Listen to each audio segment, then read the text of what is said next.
आता आयुष्याने तुमची पिपाने वाजवायच्या अगोदर तुम्हीच मागं येऊन पळायचं असते। राम राम मंडळी, आता तुम्ही म्हणून ह्या गाबड्याने कुठे संन्यास बिन्यास घेतलाय काय? इतके दिवस गायब तरी कुठे झाले? टाइमपास करण्याची पण लिमिट आता संपलीच होती, त्यामुळे म्हणलं लाईफला जरा सिरियस घ्या। लाईफ मध्ये छोकरीने एंट्री हाणाच्या अगोदर नोकरी हातात असलीच पाहिजे, मग काय जॉबला लागून सुखी संसार चालू। पोरी सोबत नाही तर पोरांसोबत। शेट आता भाजी तर कोणी पण म्हणतो, पण चपातीचा राडा नको म्हणून मस्तपैकी मेसवरून चपाती आणली। आता आज पिवळे बटाटे होणार म्हणून बटाटे पण पाण्यात उड्या हाणत होता आणि शेजारी दूध पण मस्तपैकी तापत। आता इथे दिवसाची रात्र आणि रात्रीचा दिवस करायला लागतो। इथे दुपार झाली तरी पण आमचं अजून काय उरकलंच नव्हतं, कारण आमचं जॉबचं टायमिंग जरा लेट झालं। उगाच आमच्या संख्याला आम्ही सुगरण म्हणत नाही। हायकोर्टाकडून भाजी शिकून आलेला गडी आता तेवढ्यात आमचा हवे पण मांडला। माझा हायकोर्ट पण काय साधा नव्हता, मला जाता जाता भांडी घासण्यात एक्सपर्ट करून गेला। आयुष्याची रेशीम गाठ कोणासोबत जुळलं का नाही काय माहित नाही, पण ही बुटाची गाठ रोज सुटती।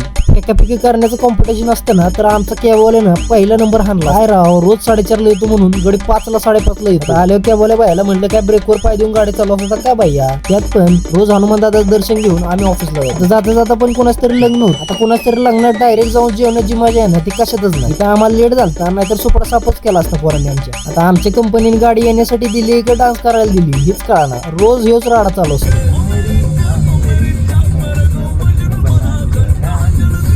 आता जागा मागा मला बघा असं म्हणत ऑफिसला आलो। बघतो तर काय आमच्या सिनियर लोकांनी मस्तपैकी पबजीचा डाव मांडला होता। थोड्याच वेळात कंपनीमध्ये गृहप्रवेश करून घेतला आणि कंपनीला अंगठा देऊन मस्तपैकी आतमध्ये जाताना मोबाईल पण सबमिट केला। आता परत 9:30ला पोटात गण्यांमध्ये जरा उड्या हाणत होती, त्यांना शांत करायला कॅन्टीनला आलो। तर रोजच हाताने भाजी बनवतोय, त्यामुळे न आवडणारी भाजी डब्याला येतच नाही। त्यात पण आमच्या तेजाने पण आज बटाटे आणलं होतं। कॅन्टीन बांधताना इंजिनियर पण आमच्यासारखी नाईट शिफ्ट करत होता काय माहिती। कॅन्टीन ह्या टोकाला आणि वॉश बेसिन त्या टोकाला बांधल्या गाडी। रवंत प्रक्रिया चांगली व्हावी म्हणून मस्तपैकी काश्मीर मिठा घेतला आणि ऑफिसमध्ये निघालो। आता डायरेक्ट 1:30लाच आम्ही बाहेर येतो। आता नवीनच कंपनी, त्यात पण पुरींच्या आणि पोरांच्या गळ्यात काय मंगळसूत्र नाही, म्हणजेच ID कार्ड नाही, त्यामुळे रोजच जाताना गर्दी होती। आमची पण कॅब आली आणि टाइमपास करत मस्तपैकी रूमला आल्यावर बघतो तो काय सीट पण मस्तपैकी जागेच होती, तिला पण एक शिट्टी मारली।